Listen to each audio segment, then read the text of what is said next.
አንድ ነገር ልንገራችሁ። አንዳንድ ሰዎች ምንም ሳንሰጣቸው ንጹህ ፍቅር ይሰጡናል።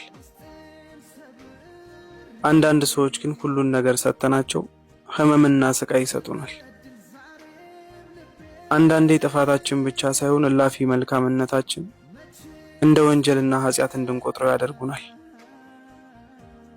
ያውም የኔ በምንላቸው ሰዎች፣ አጠገባችን ባሉ ሰዎች። እኔ ግን ምን እንደተረዳው ታውቃላችሁ? ይወደኛል ይሞትልኛል ያልነው ሰው ልኩን የምናውቀው ስንቸገር ነው። በፍጹም እንደማያቀን መሆን ይችላል።